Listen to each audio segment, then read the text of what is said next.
everybody, and a very warm welcome to One Hub Racing Season 25, round number 7. We're almost approaching the halfway point of the season, and we head to the Circuit de Barcelona, Catalonia, a familiar place for all of our drivers. It's because where we hosted qualifying night at the beginning of the season. So it's time to see how far they've come since pre-season and whether their pace has improved or not. My name is Jess Ball, one of your commentators for this evening, as per usual. And joining me again, as per usual, is Mr. Mike Edwards. Mike, how you doing? I am doing absolutely fantastic, Jess. Looking forward to what should be a very interesting race. I mean, as you said, the drivers know this track very well, as it was featured in qualifying. And this race is usually a bit of a sleeper race. Strategy is always a big key factor on this race, and you do get some good action as well from time to time. Yeah, you do. And we've seen in the P2 race that weather could play something into the mix as well. So the adaptive weather system has been in place for quite a while at One Hub Racing, and it's one of our favourite features in the league. And the qualifying session this evening, it's going to be dry, nice and clear qualifying, so we get to see what people's pace is like in the dry and qualifying. But in the race, it's going to be a different story. It's going to start off with light cloud, it's going to go to overcast, and then it's going to go to intermediate, well, wet conditions. It may not be enough inters, depending on if we get any safety cars or not. And with the weather set to approximate, they need to go on their gut feeling as to whether it's going to be the right tyres, right conditions for them and stuff like that. So that is our weather, which means we get our first wet-affected race of the season, apart from sprint races, of course, which is what I'm looking forward to make it less of a sleeper, but more about strategy. Yeah, I mean, if the weather does come into effect, that is going to be very interesting. As you said, it could not go to intermediates. They're going to have to play it by ear and just feel what the track is going to be like out there. Obviously, if it is going to be intermediates, they're going to have to make that switch over at the most opportune point, because how much time you can lose by just going one lap too early or one lap too late when making that crossover choice is massive. It is definitely massive, and that is something that we're going to be watching for the night, so make sure you keep us locked at One Hub Racing. But last week, we were at Brazil, and Brazil was quite interesting because we had a sprint race. It was wet in the sprint, and then it was dry in the race. But looking at your results then, 94 points Tony leads to Lukey's 81 points. Lukey moved up to second due to his penalties getting removed. 73 points for Atslot in third. J. Cole in fourth, another fifth place. He likes his fifth places, doesn't he? Casper in fifth, not quite the way he wanted to be, but he's looking for a good result here tonight. Callum Unarmed in sixth, a DNF for him last time out. Matteo in seventh. He's not here tonight again, so I don't know why he's keep missing races, but there we go. Nick Van Ape, Jake in ninth. He finished third last week, which is a good result for him. And then we got Colin Entity Arnold picking up his first race win of the season in 13th. And we got Waitsy, Konzo, Papa Squanch, Larkin, Samster, Kieran, Malvin, Leroy, and Barry making his return to the league after his long-awaited break, and he had his honeymoon. So great to see him back. And we got a new driver to the league of Craggy. I think that's how you say it in the Kick Sauber. So we might as well head to the qualifying session, because qualifying has just started. Everyone else is on their outlap.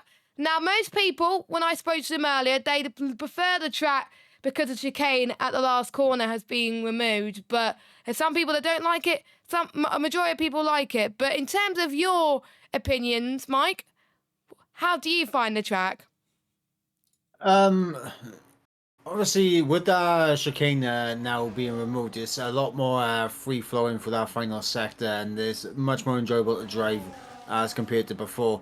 Obviously, the wideness of the track, especially going through turn 10, also another key change that's happened in recent cycles, and it's allowed for more opportunities in towards turn 10, because before in the past, such a short DRS straight didn't really open up too much for overtaking opportunities down at turn 10. But now, with it being a lot wider there, far more swooping left-hander through turn 10, it does provide a lot more action, and it's going to be interesting.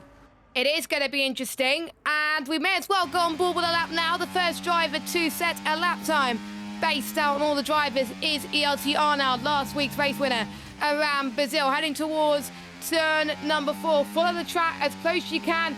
Aim to the right as you head towards turn number 5. A really tricky traction zone. A lot of drivers found things difficult earlier on.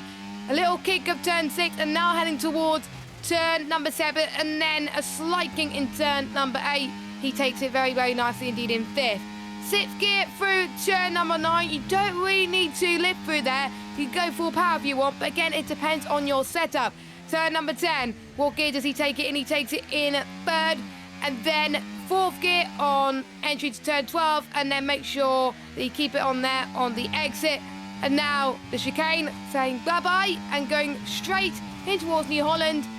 Some people take it in 7th, but most people, I would prefer to take it in 6th. Up to the line for Arnold, 1:12.4.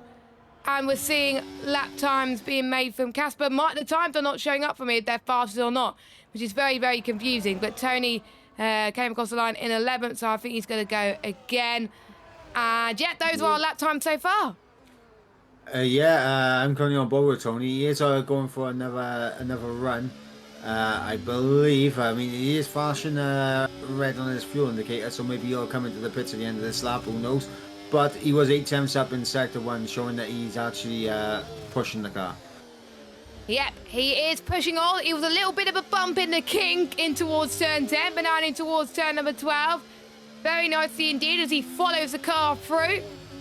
And he's got a few more corners to go. He's been looking very quick in practice right now. Probably one of the favourites to win at this race.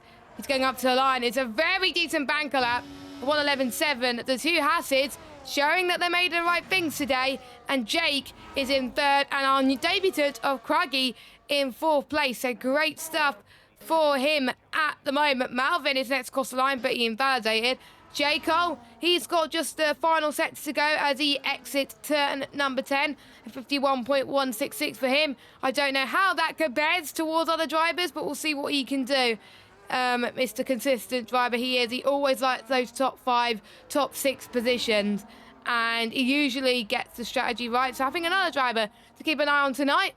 Up to the line he goes, and it's going to be a 1:12.5 for him, which puts him into P11, Mike Edwards. Yep, P11 there for J. Cole, and obviously he's going to be looking at that lap time thinking that I can get more out of this lap later into the session. But a very good banker to have down nice and early. Obviously, very similar situation right now as to what we had in Singapore a few weeks ago, where it's a Haas front row lockout as it currently stands. Yeah, it is. It is a similar situation, which means that they like these sort of high downforce circuits. It's where I think two of them shine. And we do remember in Singapore, Casper won that race from the lead. And with Tony, he had a few issues, but still managed to get some decent points. I believe he took his engine penalty there as well, so he was climbing his way up through the field. Malvin now, he's going to go up to the line to finish his run. He's going to get a bit of a tow from the driver in front. But only P13 for him, but still quite tidy for him. Konzo just about to start his run. So your order at the moment, with 11 minutes and 30 to go. Tony in P1, Casper 2nd, Jake 3rd, Craggy in 4th, Nick in 5th, Arnold in P6, Callum Unarmed in P7. That's your top 7 at the moment. And with how short this track is, hopefully the drivers remembered to go on the software allocation, because they can do 4 runs. I tried it in the P2 tier. 4 runs are possible as long as you go out straight away. So we will expect to see people going out again and again very quickly, as we're seeing about 5-6 drivers doing so. As we're seeing, I think Jake about to start his run on his 2nd set of the soft tyres. Yeah, and interesting as well, the only driver not on a set of the softs was Entity, and he's done 3 laps on the mediums. Do you think that may be down to lack of practice and just want to get some track time out there running, or do you think there's a bit more strategy involved from Entity? Well, maybe Entity forgotten to pick the softer option, or maybe, yes, he just wants to use this as practice. And with it being a lobby restart as well, they can just get a little bit of a feel for the track. And to be fair, a 1:13.2 on the mediums is pretty tidy. So expect maybe some good things from NT in the race. He did get driver of the day last week. Oh, what happened, Mike? Someone's binned it with one of the Astons. No, it was Nick. Mercedes sideways in the wall, front wing off. She's going into the gravel off track right now.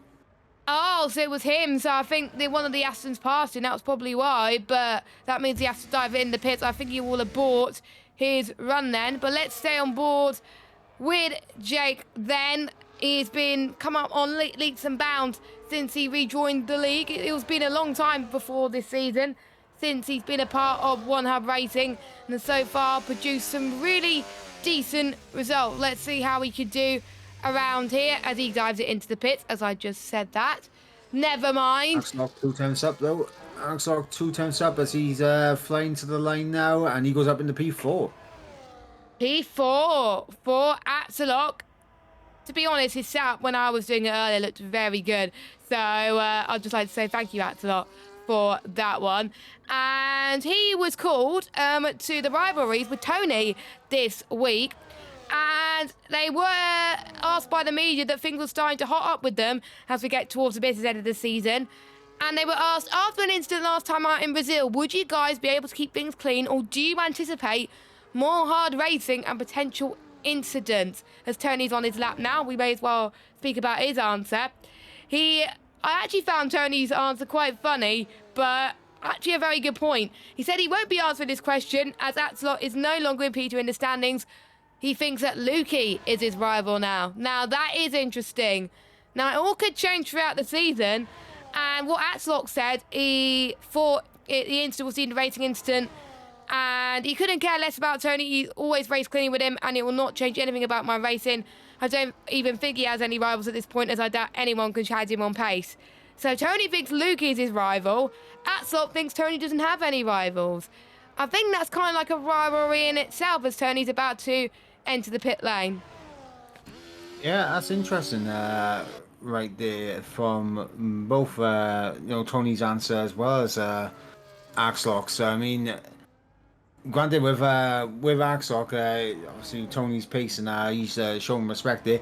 And I think for Tony, the way he's looking at this is whoever's the closest to me, that's my rival, which is not a bad way to look at things. It is not a bad way. To be honest, that's how I treat rivalries sometimes. Whoever is closest to me in the championship, that's my rival. And I think Tony has the right approach to it. Luke has been the more consistent driver. He's improved on pace. I feel like the game has suited him in a way as well. So I will have to agree with Tony in that respect. We've got more drivers finishing off their second runs in qualifying with just under 7 minutes to go of this session. And speaking of Lukey, actually, he was called to the drivers' press conference this week. Let's go on board with Lukey. There we go. So he is in a nosebleed height of P2 in the championship. And we already said about Lukey's consistency. And the media thinks that he stands a very good chance. And they were asked, if you look at the remaining tracks on the calendar, where do you feel you could potentially gain points on Tony? And how confident are you of bridging that gap? And he said, there's no track I could gain points on Tony. He's a class above the rest of us. The only chance I have to take any points out of him is if he makes a mistake, and even then it'll be extremely difficult. And Tony making mistakes is a little bit rare these days. He tends to like these type of tracks which have higher downforce, and the majority of those are coming up on the calendar. Arno, by the way, just came across the line in P10. But I think that's the common theme. People think they can't beat Tony, but it has shown this season, Tony can make mistakes, even though it's little and far between. So it's not over for Lukey at this stage. Absolutely not. And obviously, we've seen that a few times recently as well. Tony being caught in a couple of incidents now, which has affected him. Of course, Singapore, where he got caught in an instance, and I believe as well, he also has DNF'd quite recently, as I was looking at the previous races, and he had an incident with Axelot last week. Yeah, so I was having a look to see if he DNF'd from her. Yeah, he did. Yeah, Tony did DNF last week from it, and it was an NFA. So I think those two are going to keep an eye on each other on track, I would say. But like I was saying earlier, they've got their own rivals to think about. Whereas Atslot thinks Tony doesn't have any rivals. Waitsy goes up to the line to complete his lap. He goes P9. More people coming across the line. Nick find about a tenth or two in the middle sector. This looks very tidy for the Mercedes driver. Looking to have a clean race this evening as he slots himself into P6. As we got, I think, we've got Nick in the pits. We've got Bear making his return to One Up Racing. He makes his way into the pits as well. I think that's what majority of drivers are going to be doing right now, as I think we can see Arnold's probably going to be doing the same. But here comes Axelot, the driver sitting P3 in the standings. A 1:11 to beat, but only goes forward for 1:12.0, but still 4 attempts in separating himself and the two Hazards. And we also got Cashman, his teammate, in P1. So we got like a Haas/McLaren sandwich right now. I think that's the story of the season. The battle between the Hasses and the McLaren for the constructors as well. If we have time, we'll go through the constructors later on in the broadcast as well. But I think those are the two teams to beat at the moment. Yeah, absolutely. I mean, McLarens have been in fine form. Same with the Haas pair, and obviously the Mercedes have always been pretty consistent as well. Obviously, Colin and Nick beforehand, and of course Malvin jumping in from Singapore onwards. He's definitely jumped into that seat from Colin. He's picked up right where he's left off and being close with his teammate. Yeah, so Mercedes could still be in there as well, but we know that the drivers have been told to keep it clean out there, because last week things got a little bit interesting in the stewards' room. There was a lot of incidents, not the race we would have liked to have seen from the P1 tier, and there were people that pretty much capitalised on other people's mistakes. But we want to see some great battles without any crashes. We want to see battles where they give each other room, but they take a few risks as well. So hopefully we can see that for more of our drivers. They have been warned, but a lot of drivers luckily agree, as Casper goes up to the line with a 1:11.608. Colin said in the chat that we thought that Jake's lap was good. Casper's lap is on another level, but don't forget, we still got the likes of Tony and Cashman to complete their laps right now. Casper won't have time to complete another one. We can see one of the debutants, Craggy, heading towards turn number 4 now. The 21.6, we could see, I think, quite a few drivers have gone a few times quicker than that. So maybe not the best, but we'll see him climb his way through the order as well. We got quite a few steward incidents to go through, by the way, in between the breaks. So we will go through that in a moment. Jake's on his outlap, as well as ERT Arnold, Konzo, and Entity. If I were you, go out in the next few seconds in order to make sure you get your run in on time. But Casper's the one to beat. But we know Cashman and Tony have got some fire in them. Can they challenge the Haas driver? Well, they can, because they're not that far behind. So it's going to only take one small mistake for them not to challenge Casper for pole today. Yeah, and of course, with Casper being up there, the question we got to ask now is, Casper looking at this track the same way as Singapore? Because in qualifying in Singapore, he was fantastic and he had such a good race. Are we going to be expecting the same from Casper again here tonight? I think I was saying earlier that he likes these tracks where it does have high downfalls, and he has done well in these tracks before on this game.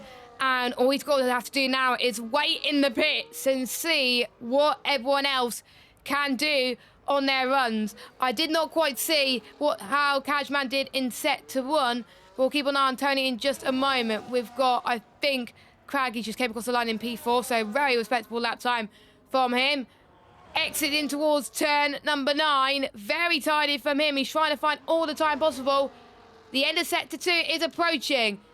He's 7,000, so he's not improving enough to beat Casper's time. He's got to have a miraculous final sector. He may just settle for second place at this rate, but we haven't seen what his teammate or Tony could do. Exits into New Holland now. He's got to find that time. Keeps it on. Oh, that was an invalidation. Invalidation for Jake, which is very unfortunate. That is his qualifying done, unless he's got enough fuel or ERS to go again. He must be absolutely frustrated with himself. 21-4 for Tony, by the way, in the first sector. Axelot is going out on a lap again, but that was a huge shame. But sometimes the pressure could get to you as Entity has gone into the gravel.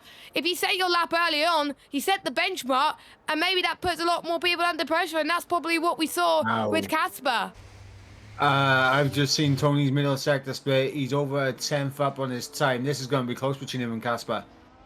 We have to wait and see. Luckily, NC's moved out of the way. I think you're right. I think it's going to be pole position for the Hassman, the championship leader. Up to line he goes, and by less than a tenth of a second, not even that, he snatches it from Casper. Can anyone beat that? Axelot is a few hundredths down in sector 2, but somehow it still said he's purple middle sector, so it might just be that I went on board with him at the wrong time, and I think his teammate gave him a little bit of a helping hand as well, so that might have helped him a little bit. I don't think it's going to be enough, unfortunately. I think he's down in the final sector, but up the line he goes. Where can he improve? He does not improve at all. Callum Arms goes 4th fastest. Arnold does not improve. We got Kieran, who goes up to the line. He's back in the Williams for the rest of the season. He goes in 5th fastest, and that is it then. For qualifying, Tony, with a stellar lap, goes fastest by a few 100ths of a second, and it's a Haas 1-2 with Kajman not that far behind him. What a qualifying session. Yeah, that was absolutely fantastic. And Catboy Key at the end going up in the P5 as well. Big improvement from him. And another car in front of Axlock. Exactly, and that could make all the difference in terms of the championship. Luke Keane in second in the championship, doing not too well in qualifying in 10th, but there's still a long way to go for all of our drivers. We'll run for your results. Tony from Casper, Jake, Callum Unarmed, Kieran, Craggy, Axelot, Arnold, Nick, Lukey, Malvin, Waitsy, Barrett, J. Cole, Konzo, and Entity rounds up your field for this evening. And we are going to get a lobby restart in just a moment. But that qualifying was a lot closer than we thought. And it's shaping up to be what's going to be, hopefully, an exciting race. But nothing, I think, is going to stop the Hasses. But you never know. Things can change. Yep, things can definitely change. That run down into turn 1 is going to be so crucial for both of the Hasses. And, I mean, Cashman has been known to get some good starts off the line as well. So I wouldn't be surprised if he's challenging down on the run into turn 1. Yeah, we know Casper has got to nail his start. He didn't nail it too much on Singapore, but he still went on to win that one due to his really solidifying pace as well. So anything can happen around Spain. So let's go through the incidents, shall we? Because there was about 7 incidents in the P1 tier last week. There were a few racing incidents. The incident between Kieran and Lukey was noted no further action. Lukey was defending from Kieran at the start of the lap. As they approached the corner, Kieran has parked his car on the outside of Lukey. When they enter the braking zone, slight contact is made, and after reviewing the footage of both drivers, the stewards deemed this a racing incident. 5-second time penalty for Axelot due to his incident with Kieran at lap 19 due to Axelot braking himself and making contact. No further action with the incident we were talking about between Tony and Axelot. And you're probably wondering, why? Why was there no further action? Well, on lap 21, the drivers were heading towards turn 4. Tony gets a run on Axelot and attempts to move on the inside. As per the F1 rules, Axelot left sufficient space for Tony on the inside to allow Tony to stay within track limits. Contact is made on the exit of the corner and both drivers spin. Tony makes contact with the wall and loses front wheel. Neither driver is predominantly at fault, as the steward's saying, and deemed this an unfortunate racing incident. Luke and Cashman incident, no further action, and also removal of Lukey's track limit warning. And Lukey and Entity, removal of corner cutting warning, and therefore removal of the 3-second time penalty, which meant Lukey got second place in the end. Those were the incidents, majority of them. No further action, but these drivers have been told to keep up their act for this evening's race. Yeah, and obviously no further action from the stewards on a lot of those incidents, and I think obviously going into tonight's race, now the driver's going to be a little bit more there's going to be a bit more space, I think, left between the drivers. I think there's going to be a bit more respect given to drivers attempting overtakes and defending their positions, just for the simple fact of last week, so many instances for him to be deemed no further action. It's it's going to be taken as a warning, I think, for the drivers out there. Yeah, I think it will be, and they have been warned by quite a few things this week. They know how much space they need to give the drivers now as well, so we will keep an eye on that. And there was some information on the stewards drivers briefing about that exact moment. So you should always leave a car's width worth of space between yourself and the end of the drivable surface. And what the drivable surface is defined as, according to the stewards, as the track marked by the white lines, the curb or potential tarmac runoff. Grass, gravel and aggressive sausage curbs are not considered a drivable surface, and I think that's why people got confused last week. Your opponent should also always be able to keep at least 2 tyres in contact with the track. And also there was a warning about using AI mode. A driver that repeatedly enters AI or is in AI mode for an extended period of time or for more than 20 seconds may receive a penalty from the stewards. And that is because people can gain advantage with tyre warm-up in quite a lot of scenarios, and the AI level has been bumped up. So those were the stewards' notes to be aware of this evening. We've got the tier coordinators getting our grid ready, and then we can get underway. But interestingly, the gravel, grass and sausage curb doesn't count as a track surface according to the stewards, so they have to be entitled to have track space. Yeah, absolutely. And Jasmine, we mentioned it earlier. Obviously, the constructors, in terms of Haas and McLaren and how well they've been doing as of late. I mean, the past 3 rounds, Haas have been, consistently getting over 25 points between the pair of their drivers and that, each race of the past 3 rounds. And then, of course, McLaren, it was a steady 20 points gained in round 4, 20 points gained in round 5. And then, of course, last week it was 36 points, and it's the second most points accumulated over a race weekend, to my knowledge. Because I believe Haas got 39 points in Baku, if I remember correctly. Yes, that was correct. 39 points in round 4 of the championship. And I don't think, and nobody else got any higher than that. Aston Martin got close in Baku, 33 points. But Baku was a sprint race, so that kind of helped on that regard. But Aston Martin got the most points in round 6 in Brazil in the sprint race, with McLaren. Actually, McLaren got the most points as well. So that is your constructors' order, with Haas, McLaren, Aston Martin in 3rd. Mercedes not that far behind in 4th. Then we got Alpine and Williams having their own little battle with Kick Sauber too. We got RB in 8th. And then we got Red Bull and Ferrari in 9th and 10th. So the constructors still all to play for. And again, all it'll take is one little mistake. So your constructors order are here, as you can see.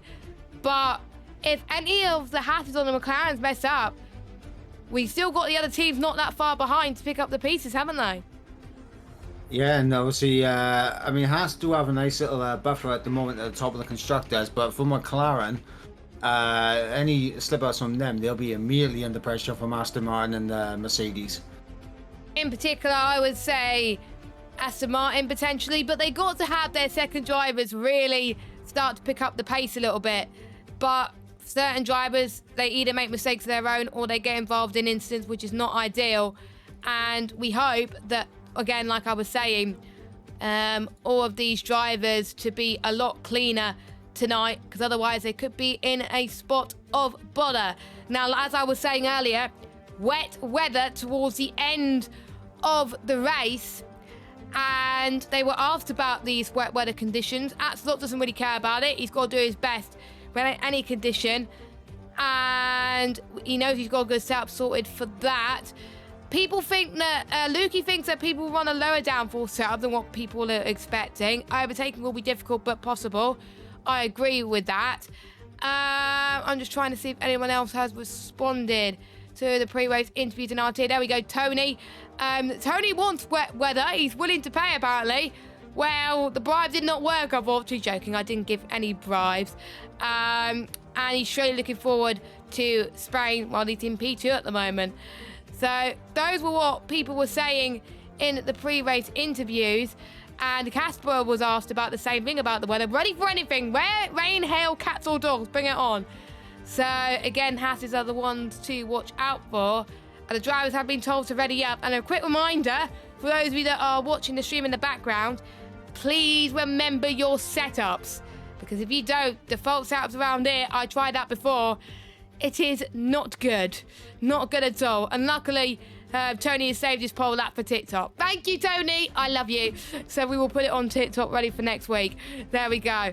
So, yes, that is going to be interesting towards that. And by the way, if any of you in the chat have any queries about the stewarding, please feel free to message Colin on Discord for more information. Great to see a few first-time people in the chat as well, which is interesting. But we're starting off with light clouds.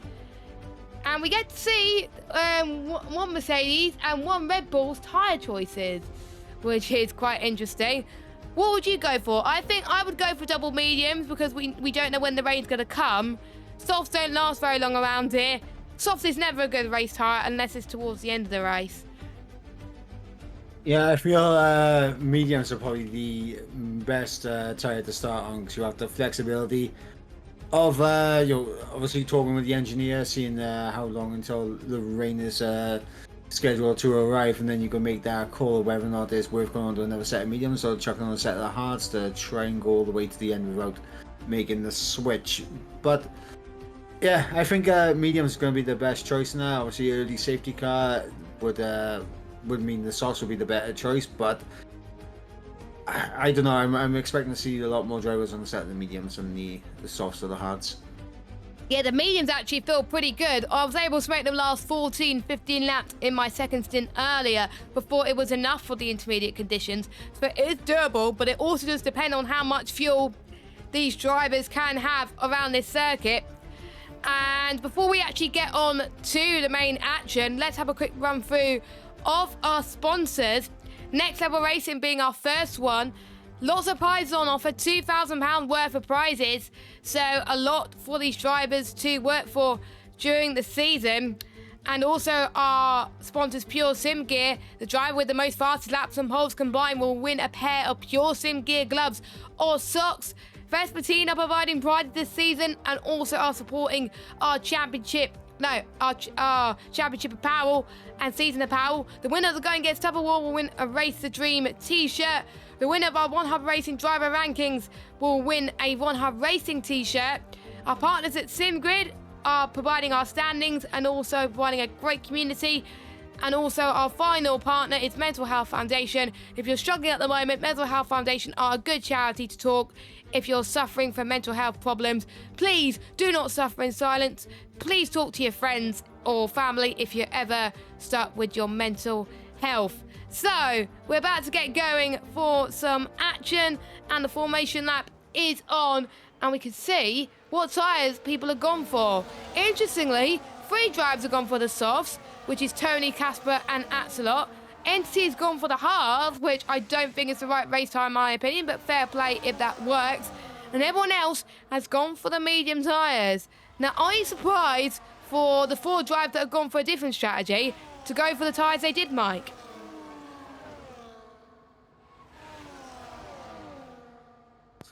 Mike, apologies. Apologies. It's interesting. I didn't expect the Hasses to go for a set of the softs off the line. Obviously, Axel, he needs to kind of get himself up there with his teammate just to make sure he can back up Gajman and obviously try to put pressure on the Hasses because he definitely needs to try and beat Tony out on track if he wants any hope of closing in the championship. But yeah, very interesting with the strategy choices and Entity. I don't know. I think lack of practice on Entity. I think he's starting on the hards now just to be able to just put in lap after lap after lap. Yeah, maybe he wants to do a very long hard stint earlier on and then pit maybe lap 20 for the mediums, and then he could stretch out those mediums for a long period of time.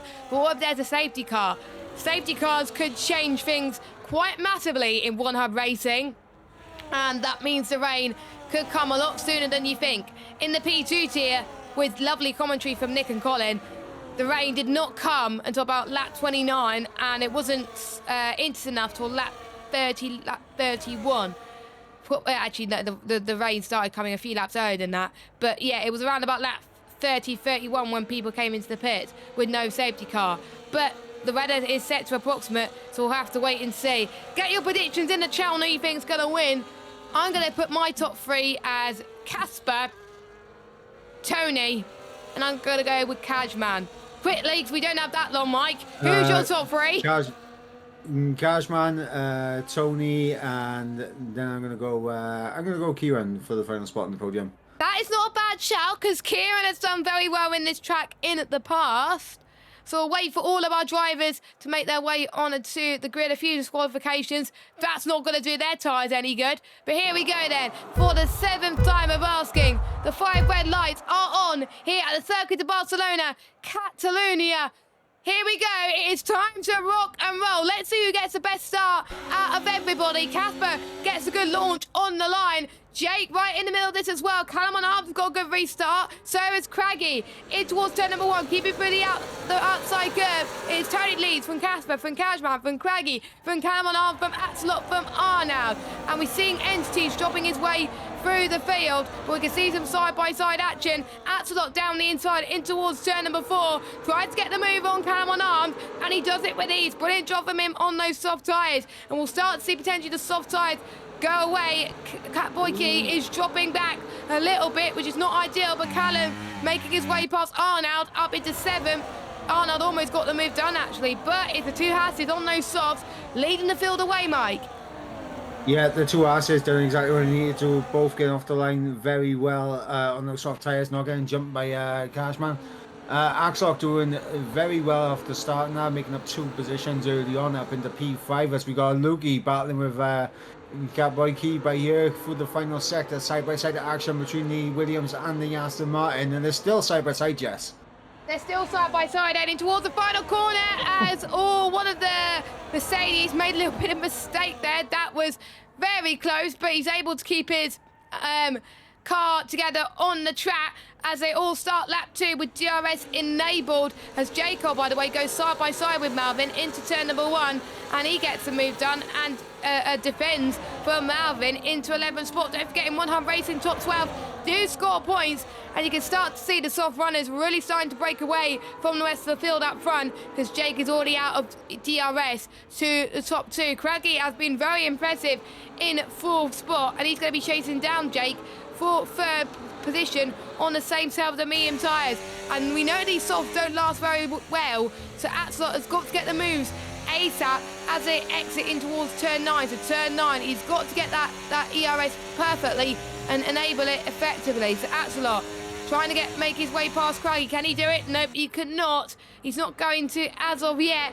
Lukey looking really good on the back of Nick as well. This is going to be an interesting fight between the pair of them as well, but that is going to be quite close towards the midfield. Action happening everywhere, Mike. Yeah, action up and down the field right now as the Hasses, they done what they needed to do. They've broken that 1 second gap. Cashman's going to be under pressure now from Cracky in behind, and here we go down into turn number 1. Cracky around the outside, job done before the break-in.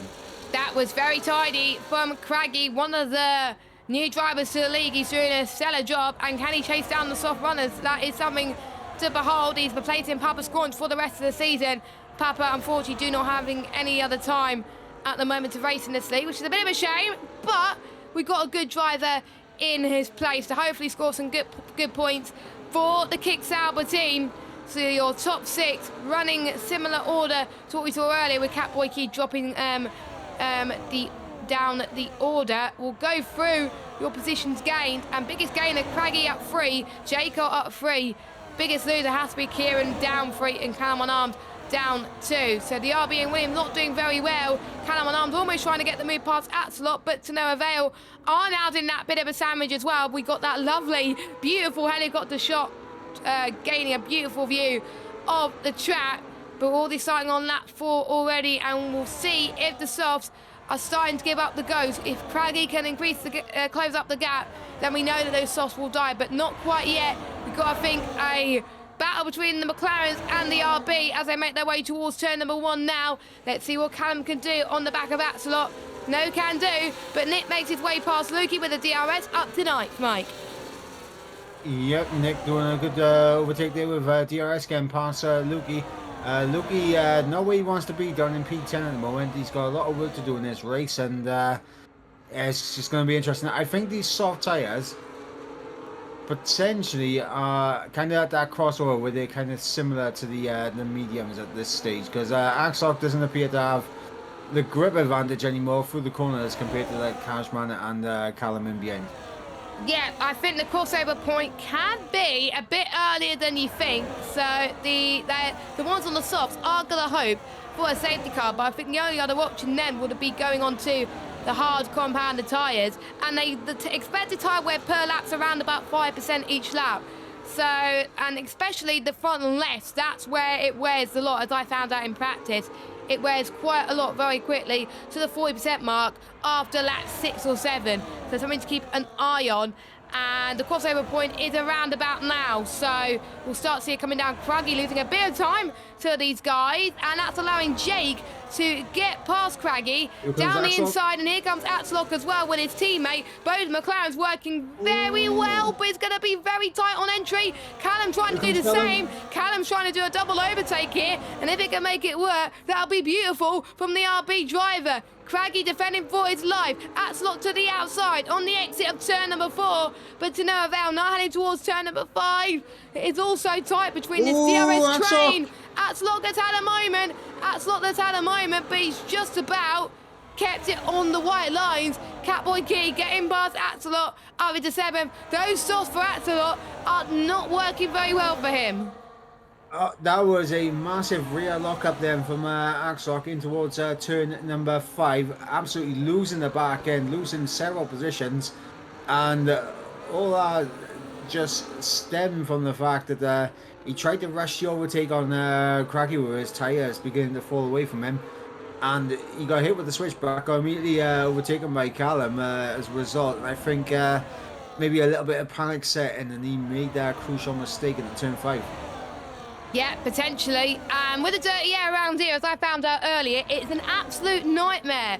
So that's what Axelot has been experiencing. Meanwhile, in the background, we still got side-by-side action between the other RB and also Jaco fighting the 2 Mercedes. Jaco up into 9th place. Marvin looking very good in 10th. If I were the 2 Mercedes drivers, I would work together here as you enter in towards turn number 4. We got Konzo trying to make his way past Lukey. Down the inside, actually, no, he's going around the outside line. It's a much better line through there from Konzo. Oh, it's going to be squeezed in towards turn 5. That's where a lot of people been caught out before. Lukey up the inside of Malvin. But Konzo's like, nope, you're not even going to try and get past Malvin, because I'm going to try and get past you. Konzo's up into 12. It's a much better racing than what we saw last week.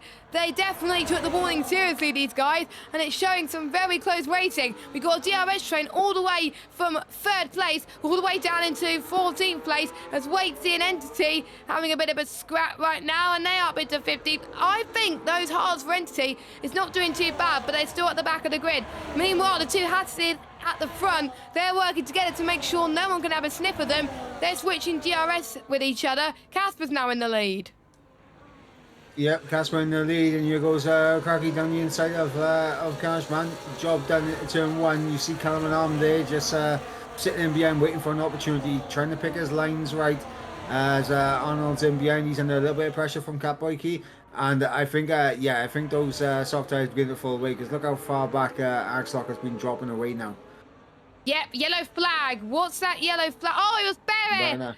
Barrett, who's making his return to the league after his long break, has had a bit of an off in the background. So he is down into 60th place. So I didn't catch what caused that incident. It might have just been a lock up from him or a spin, which is so easy to do around here. And you need to get that setup right. It's very, very important.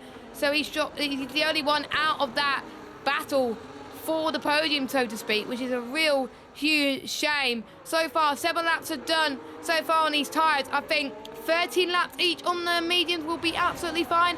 But again, it depends on when this wet weather will come through. Callum on Armed is looking very, very feisty on those medium tyres, and we know that he prefers smooth driving. So we'll see if he can be a smooth operator tonight. Cashman wants to be a smooth operator though. He's trying to get past Craggy. He licked the stab and send it, sends Cashman. And he's up onto the podium positions.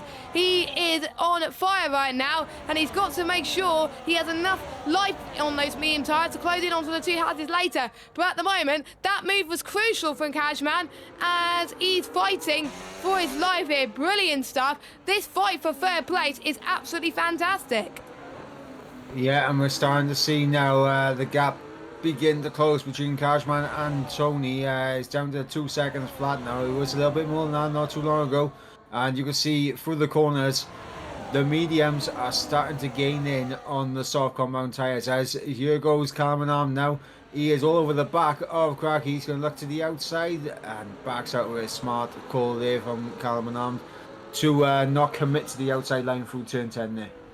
Yeah, I think Callum knows after the incidents he was having over the last few weeks, he has been better placed in terms of his battle, which is great to see.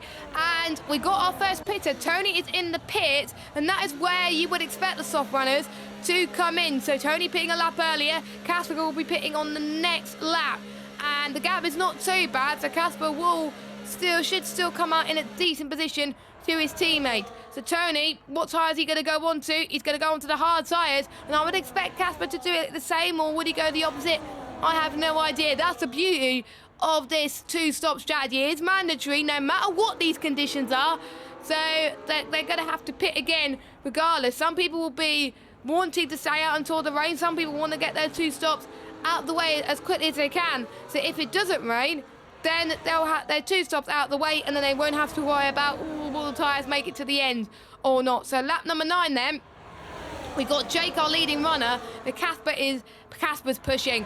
Casper is pushing from Jake. You can see the gap increasing quite a lot through there. But the battle that we want to watch as Jacob's got our first 3-second time penalty of the evening. Craggy trying to go up around the outside of Cashman. Callum Unarmed is looking to take advantage as well, potentially, but they can't afford to push these tyres too much. Casper's in, unsurprisingly, so now Jake is your race leader on track. So we've got 5 cars fighting for the lead on track. Craggy's going to be in a good position to do so, and there was no contest. Free wide into turn number 1. I thought it was going to be no contest.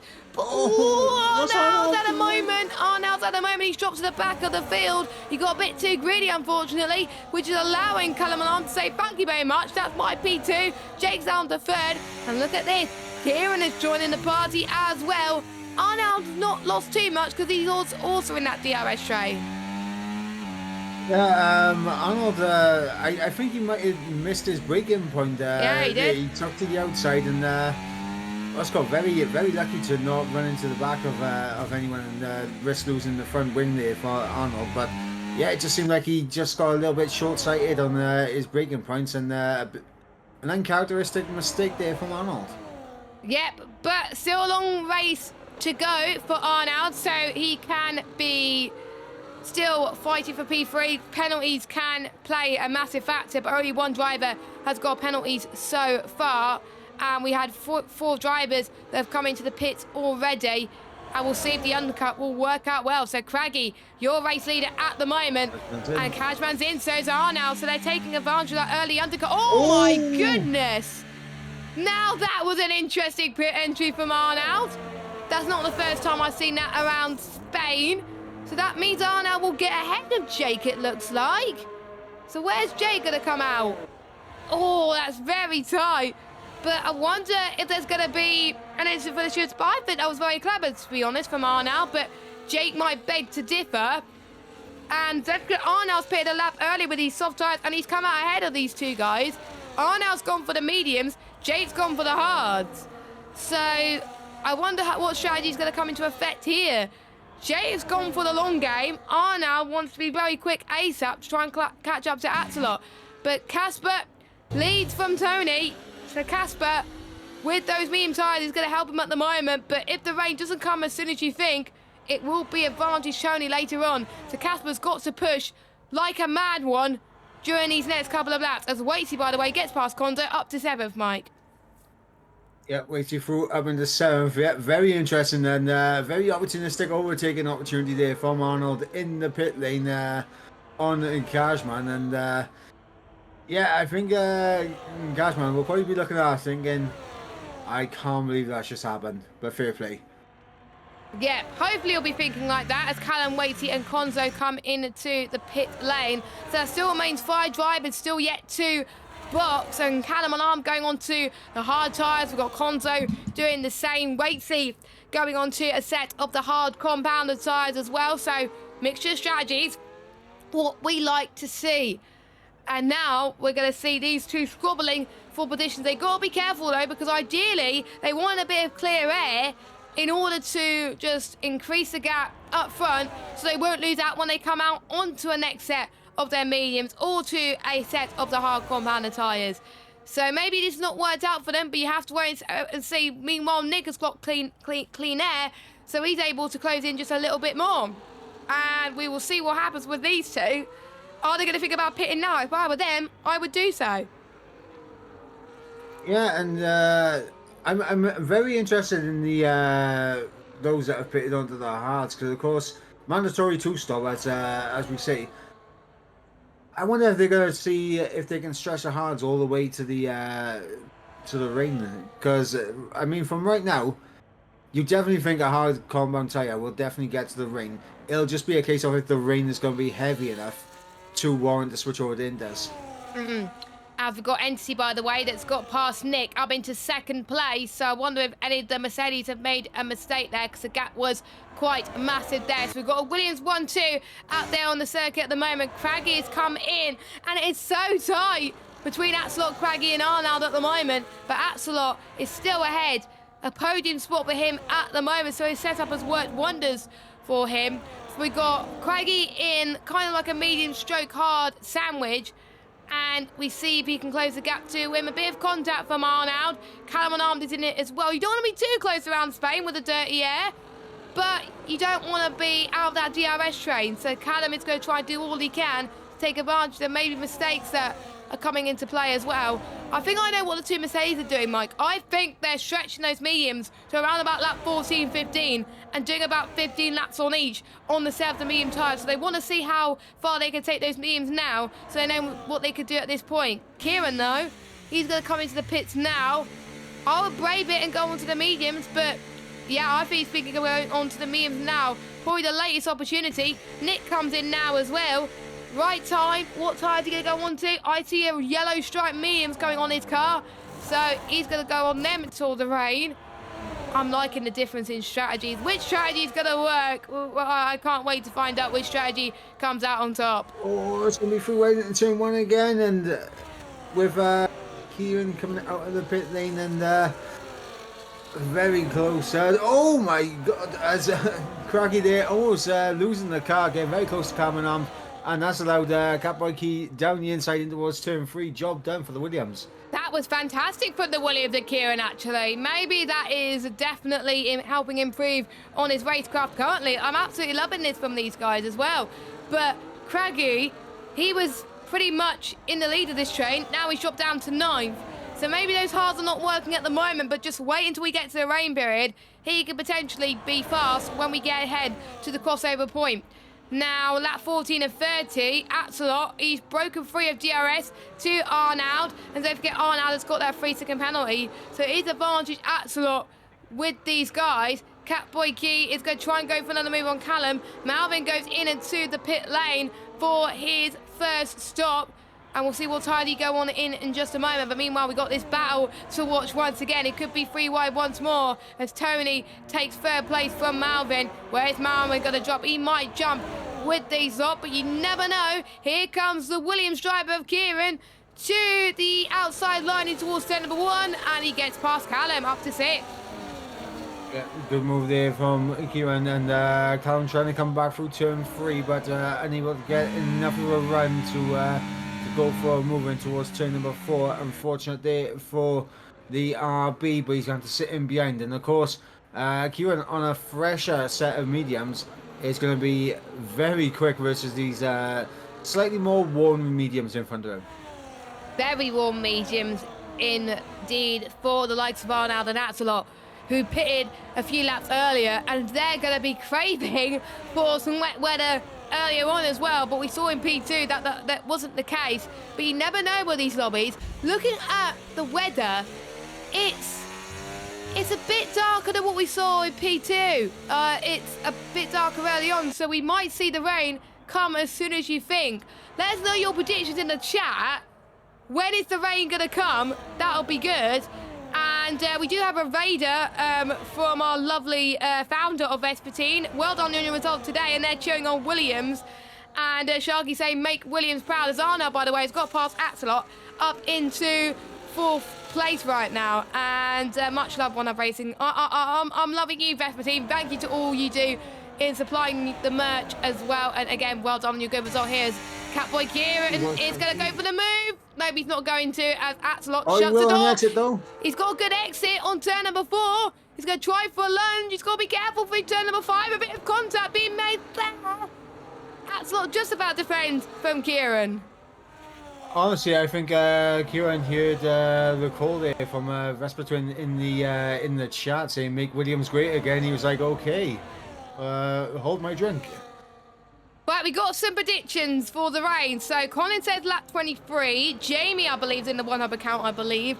Lap 22. And Vespertine, lap 27, he predicts. And Sharky saying lap 25.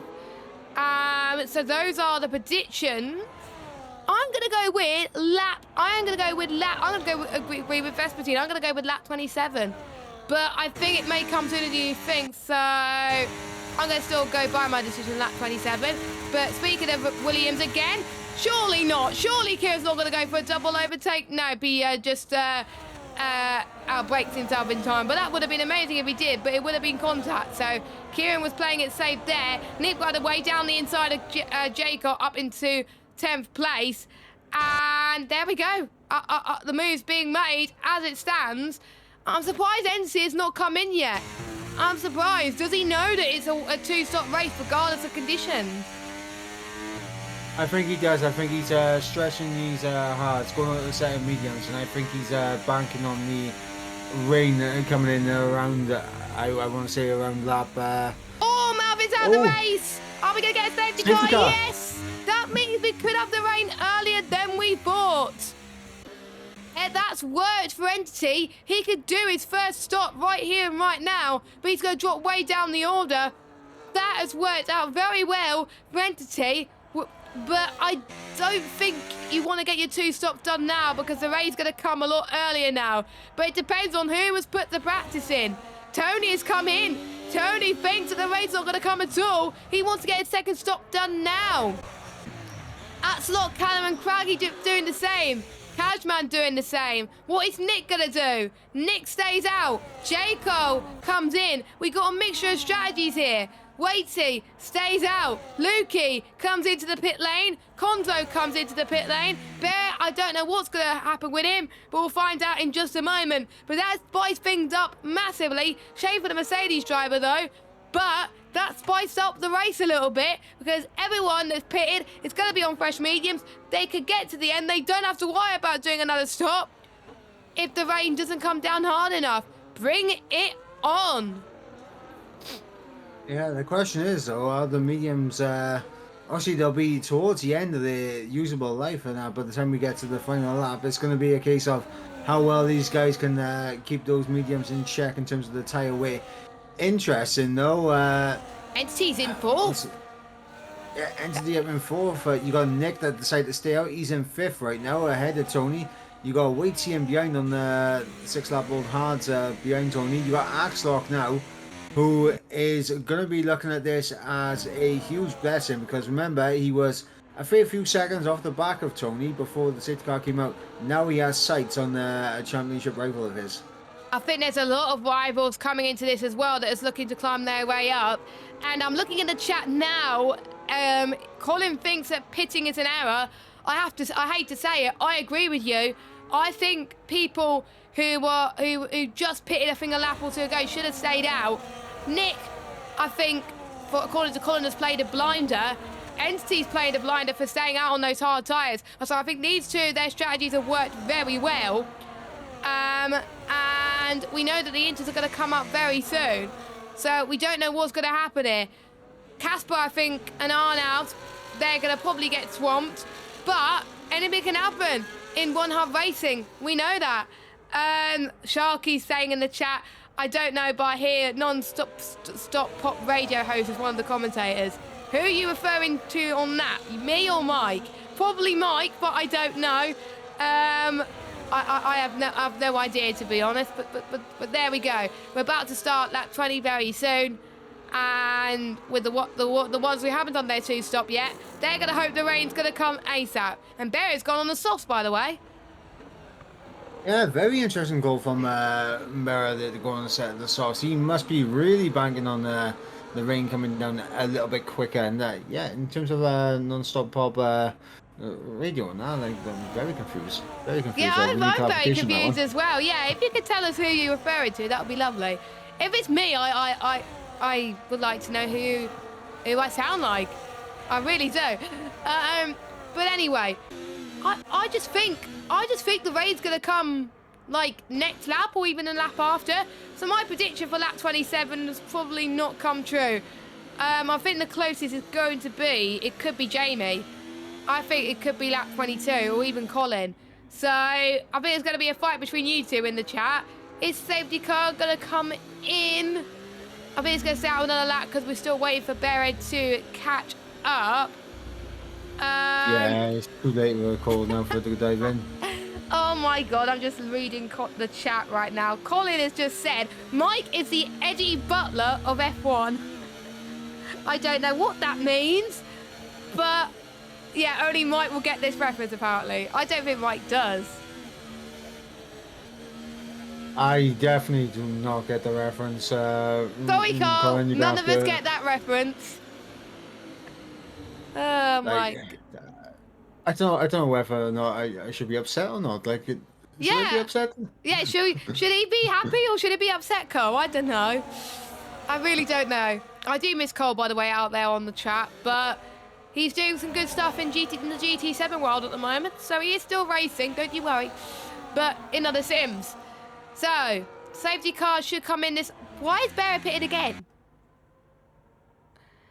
I'm a bit bemused. Is this a ploy, perhaps, for Barrett to keep the safety car as long as possible? Potentially. Or maybe to make sure he's on the freshest set of softs as possible for the restart to make the rain come sooner. Maybe. Sharky's put something in the chat which may explain a bit, but I still don't get it. Non-Stop is a radio station in GTA 5 and he sound like Cara Delevingne, which voiced a radio host there. Actually, I hear it now, yep. Do you? Yep. It's you, Jess. What? Is it? Is it? Oh, yeah. God, right, right, Mike, can you find that clip of that, please? And I'll watch it after the stream. Because I don't play GTA 5, so I have no idea. So yeah, if you can send me that at the end, that'd be lovely. I'm tempted to make a TikTok on that actually. Anyway, enough about GTA 5 and references for Eddie Butler and Cara. Safety cars in this lap. And Jamie's just put in the chat, where was it in P2? Yeah, I agree. Where was it in P2? We needed those safety cars. Anyway, Casper's pulling away already. 1 second between himself and Arnold, which means that Casper is on another level. Entity to the inside of Catboy Key in towards turn number 1. Don't forget, you can't move under braking more than once. And let's see what Kieran could do past Entity. He repasses them at the moment. And we start to see the fresher tyres are starting to come into effect. Here comes Tony on the back of Nick. Side by side through turn number 4. This is going to be great stuff. I think Tony's going to get this move done. 2 by 2. Yeah, that was beautiful from Tony, though. That fresher rubber is helping Nick there. Waited in this as well, but he may get swamped by Outslot later on. But I wonder if those lot could work together a bit more. A bit of lock up there. I thought I just saw some rain there, or if I'm just imagining things, I don't know. But there's some good side-by-side action. But Casper, really good restart there. Yeah, I do not know what happened to Arnold on that restart because Casper bolted, and I think Arnold just got completely caught napping on that restart. Yeah, he did. And he's still going to be winning that DRS. He's still going to be absolutely fine. Those two are pulling away. Entity is doing not too bad, but he's got that big DRS train behind him. And we know how Kieran is fast around here, and we know what Tony could do. Tony is rapid around here. Tony's going to pass one of the Williams in towards turn one maybe. Clips to the outside curb. Here he goes. Nicely done. Up into fourth place. So he's already climbing his way through and he wants to win this race. I predicted Tony's potentially could win this one and he's doing very well to do so. But Casper is on another level right now and Tony's got to catch up to his teammate. And we know that the two Hasses can work together here to do well in this championship.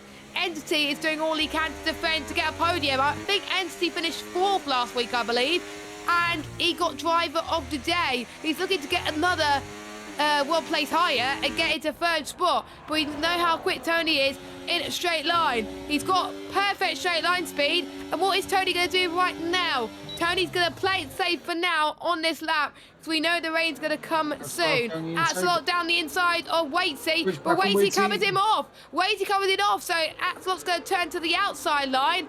Here comes Waitsy to the outside now. We've got Callum on arm trying to do exactly the same. A bit of a squiggle from Axelot actually, but Axelot just about holds on. Yeah, Axel just about holds on. Very opportunistic move there from Callum and I'm getting through on Waitsy as well. And he's got through on Axel. It could be free wide into turn one as well in the background. Oh my goodness! As, the McLaren switch around the Cashman there, almost losing the car as you got a cracky over Axlock. Axlock has just gone from P7 down to P12 in the space of 1 sector, Jess. And he was doing so well at the start, so I wonder if his management of the tyres is not doing so well. But don't forget, we got really high caliber drivers in this division in P1 tier, so not that surprising. And it might just come down for him, for Craggy, down to the experience. So that's not helping him one bit, but you never know, this race is far from over. What's happening, Mike? Towards the back, I think contact between Brenner and Lukey, and Brenner goes straight into the back of Axlock as well. Axlock there weaving down the straight in towards turn number 10, so he's not happy, and I think potentially he might have just got away without damaging his front wing. Obviously, Brenner definitely needs to get his front wing changed, but Axlock, they're not happy with what happened down on that lap just now. Nope, he's not happy at all. Arna, by the way, takes the lead of the race, and guess who's caught up to the back of this train now? Speed Tony in the Haas, and these two Haasses have got to work well to make sure Arnold doesn't have a sniff now. Arnold's got to defend for his life, and we got Barry that's had a bit of a moment in turn one, and he's lost a bit of his front wing on the left, Mike. He's gone into the back of Waitsy in towards turn number 1. Waitsy got tagged around, and Brenner they're losing more front wing, and honestly it's not great for Brenner at the moment. He seems to be missing his braking point, and down towards turn 1 when you got a damaged wing, it's very easy to lock up those tyres and go straight on. So Brenner there, I think, needs to come into the pits and change over to a fresh set of tyres ASAP. Yeah, hopefully he does have a spare set of softs, but I do think he's pitted like far too many times, and he's going to drop off quite a bit. I think his only way that his race is going to get saved is another late safety car, which probably what it might not happen. So Tony is going to watch this battle unfold, I think, as Casper defends to the right-hand side. And Tony's going to sweep past Arnhout, and that was good teamwork from the Haas team. Casper, P1, Tony, P2. Brilliant for the constructors, and now these two are going to probably fight for position, but they don't want to cause too much hassle. Tony goes to the inside of turn number 4. Actually, it's the outside line, but never mind. And Tony takes the lead of the Grand Prix, and now gets P2 back for Casper. Yeah, I was just about to ask the question. Obviously, with the Haas's being able to overtake Arnold, do you think Casper would have conceded the position to Tony, obviously with the gap being 30 points between them? But yeah, it seems Arnold there making sure he's got himself in between both Tony and Casper. that is what it's looking like at the moment. Some pure racing. And if I was Casper, I wouldn't have let that go, because you would have tried to defend for your life. Arnaud would have probably stayed where he was, and it would have still been a Haas 1-2. But you can see the decision might have been the best one, because Tony's pulling away quite massively at the moment between Arnaud, 7/10 of a second. We don't know when the rain's going to come. I don't think any of us are going to get our predictions right at the moment, because some of the laps that people have predicted have come and gone right now. And we got the top 10 all within this train, and all it takes is just one mistake on people pitting, and that can completely ruin your race. And I wonder if anyone has got some setup. And I just saw Jaco and Nick having a battle in the background. Jaco up into 9th now. I think Nick may have made a bit of mistake there as well, as Lukey, by the way, set the fast lap of the race, Mike. Yeah, Lukey, fastest lap of the race, did not decide to come into the pit stop to change his front wing. Rain! Yeah. Lap 26. And who had 26? Did anyone have 26? Myself and Vespertine were close with 27. And Sharky was close with 25. So, the three of us were close, but we're not close enough. But there's rain on the horizon. I think Tony has got this race win in the bag. He's pulling away by 1.4 seconds. But behind that, we got some action going on. They want to make as positions as they can before the rain hits properly. As Kieran up into 3rd spot, but we also got Casper trying to defend from his life on the 2 as Arnold's round, and here goes Jacob past him, and we got Catman and Craggy trying to make positions. Jake likes these positions down the inside, a bit of contact in towards 10 number 4 maybe. Yeah, Jake's back up into 6th place. Oh my God, the action is heating up as the rain hits, Mike. Yeah, everyone knows just how difficult it is to make overtakes happen in the rain. So trying to make the most of these tricky conditions right now, as the circuit will begin to get wetter and wetter, making the surface more slippery on these slick tyres. And everyone needs to get these positions ASAP as quickly as possible. They do, because you never know when it'll be the right time for the intermediates. For some lobbies, it may take a long time for it to be intermediate. And you can see some sliding happening already from the ones who've been on those tyres for ages. So we'll keep an eye on Casper, we'll keep an eye on Arnoud and Nick. And for Waitsy as well, who've been on those tyres for 15 laps already. But for everybody else, they should be absolutely fine, as we're seeing, I think, some more switcheroos from both of the Williamses. As Entity down the outside, actually, and that was very tight entry. They're all sidey at the moment. No one is liking these conditions. Oh, Callum's had a slide, and I don't know how he saved that, Mike. I have no idea how he managed to save that thing. Callum doing incredibly well to save that car. In terms of this right now, obviously that was the worst thing that could have happened for Tony. Casper getting overtaken by both Williams, because you know full well there's going to be some teamwork coming in from the Williams period now to close back up to Tony. It's going to be interesting. We already have some people in on Inters. I think it's too early, personally. It's too soon. Yeah, it's too early to do so. I'm getting some awful sneezes right now. It's very annoying, which is not helping in this scenario. But yeah, you can still see a dry line. Well, one thing I will say, it does appear that Waitsy's actually closing in on his teammate here, and I think potentially we're at the crossover point. We're seeing people in. Sorry, I'm having annoying sneeze at the wrong time of the race. As Casper's in 4 Inters, so is Nick and Axelot. So could it be the right time? I think it is the right time, because now Waitsy's got through on Lukey. Let's see the gap between himself and Konzo will of course be the next driver up ahead. But yeah, you can see Waitsy, he's closing in on the likes of Axelot, Nick and Casper through that final sector. I think it was the right time when Waitsy and came into the pits for Inters. Sorry, I was about to sneeze again. As oh no, Lukey's got a 10-second penalty for speeding in the pit lane. Yeah, Casper's closing in on the Konza. Yeah, Kondo. Casper is closing in on Kondo. Nick is in a good position as well, and he's fighting with Atslot. Atslot's got more traction on exit in towards turn number 5, but Nick's saying, no, sorry, you can't be fighting too much, lads, because you're on the better tyre right now.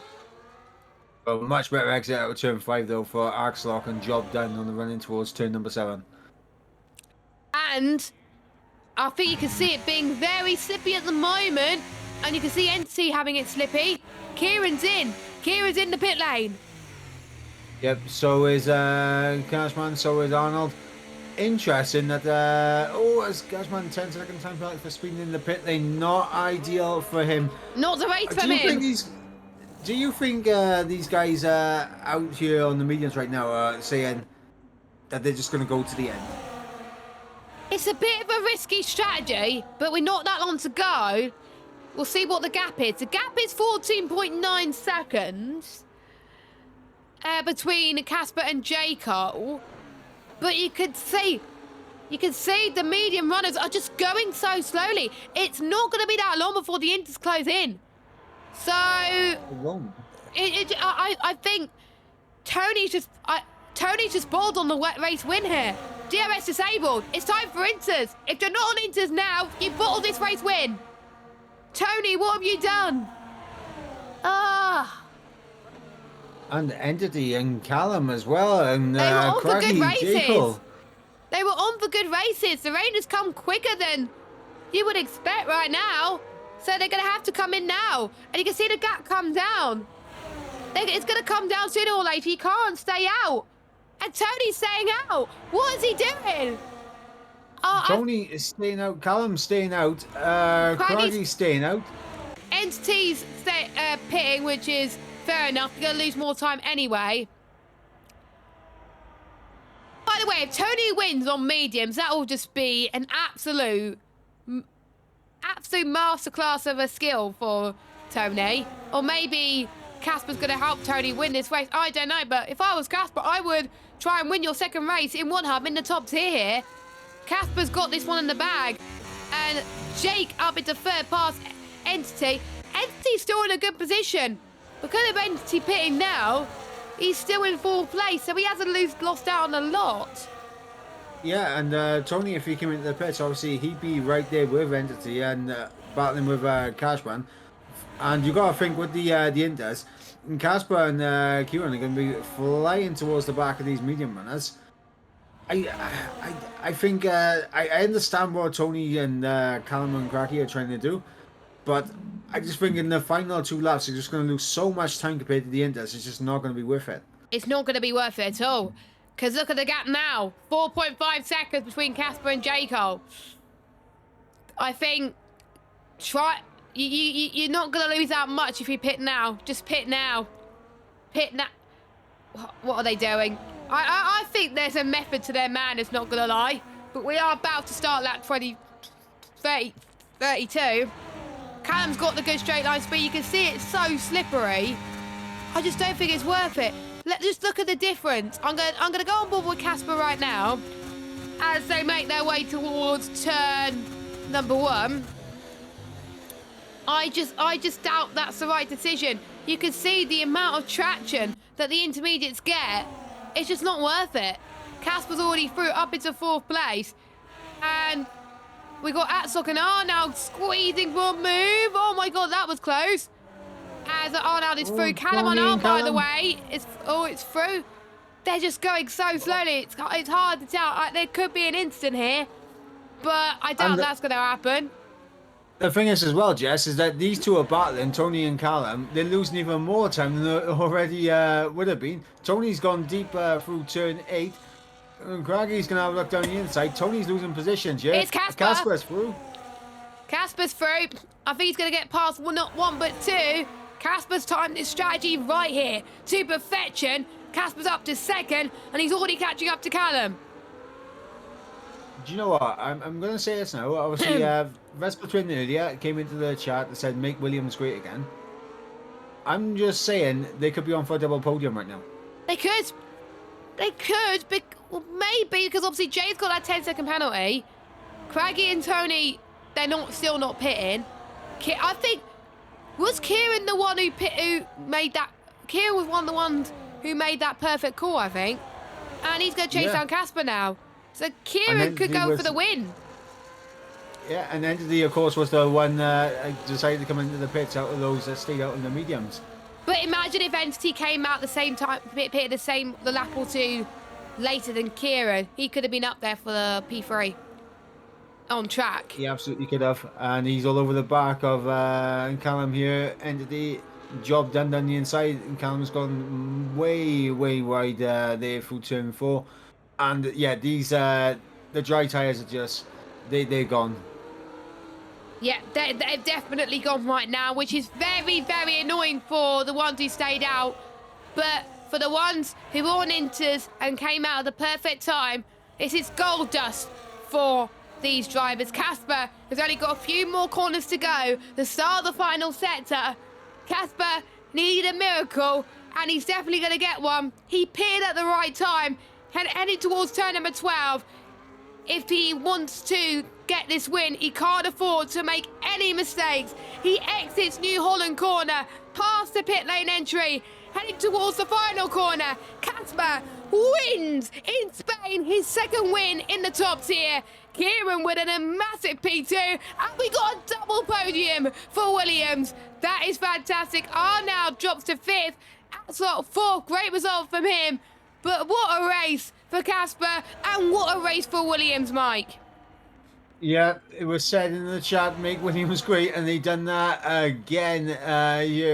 Kieran and Entity. And I'm sure Vespertine is very proud with that, very happy with that, because obviously he did very well. Both Williams did very well in P2. So I think it just goes to show the Williams pairing doing very well in both tiers as well. And yeah, Papa Sconch saying in the chat, heartbreak for the dry runners. Yes, definitely. Definitely. And Callum is definitely regretted it, but he still finished higher than any other dry runner. But it could have been higher. I know who my driver of the day is going to be already. But you're probably going to pick it. I've got 2 in mind, and I'm just hoping you pick one of them. I am definitely picking one, and it was one of my predictions early on. But we will decide in a minute. Callum wants to play NFS Drift right now. It felt like an Need for Speed Drift out there on the circuit for you. But the trophy is lifted for Casper, and he delivered. And that's going to help him very well in the drivers and also in the constructors. So Casper wins by 9/10 of a second to Kieran. If they had one more lap, they could have challenged, but no. Here we go. Casper from Kieran, from Entity, from Axelot, from Arnold, from Nick. Great result from him. Callum, what could have been, but still 7th. Cashman 8th, Conzo 9th, Tony 10th, Waitsy and Jaco 11th and 12th. Aluki gets the fastest lap, so at least he gets a point.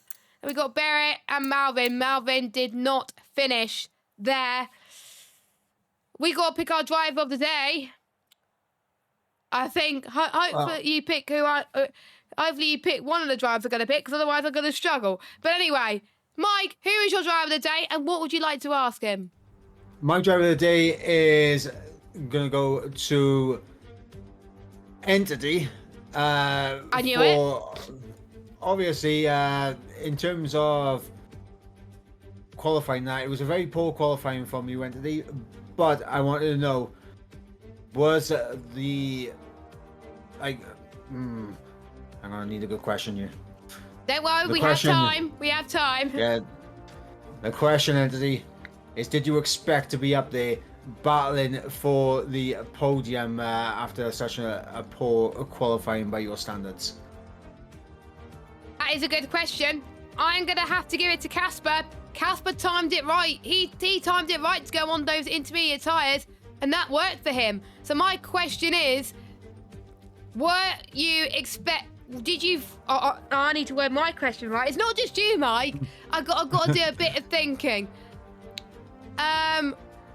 When you saw the medium tyre runners struggling, did you knew that you were going to win this race from that point? And how does it feel to get your second win in the top tier?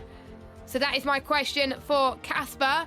And the drivers will be voting in the next few days on the poll on Discord. And that has been a very good race. I hope you all enjoyed it. Next week, we head to Portugal on the 13th of October. Nick's not going to be there, unfortunately, because he's in Malta, lucky him.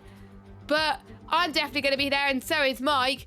Portugal, another track where it needs quite a bit of downforce. So I would expect the likes of Casper to do very well there too.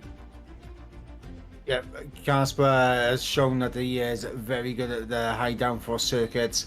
And again, another fantastic result for him here in Spain. And with his teammate finishing down in 10th, Axlock up in 4th. Big points game for Axlock in the championship. Yeah, exactly. I think Axelot, with Tony and Lukey not scoring very well, Axelot may jump into second again, which is definitely what he wants. And NC, I know, will climb up quite a bit. There's quite a few drivers that will benefit in terms of the drivers or constructors. So Portugal is going to be very interesting, so make sure you tune in. 13th of October will be the Portuguese Grand Prix at 7 o'clock UK time on Twitch. If you haven't already, make sure you follow us on Twitch, subscribe to us on YouTube at OneHub Racing, follow us on Instagram, X and TikTok at OneHub Racing, where you get notified when we go live. You can also catch the P2 tier on every Sunday night at 5 PM with Nick and Colin on commentary. But since Nick's not going to be here, I don't know who's going to join Colin in the commentary box. We will figure that out nearer the time. But for myself and Mike, thanks to all our sponsors. Thanks to everyone for watching. Thanks to those of you that are keeping us company in the chat. I do appreciate it. But we will see you same time next week for the Portuguese Grand Prix. And hopefully it'll be just as good as this. Take care, everyone. Bye-bye.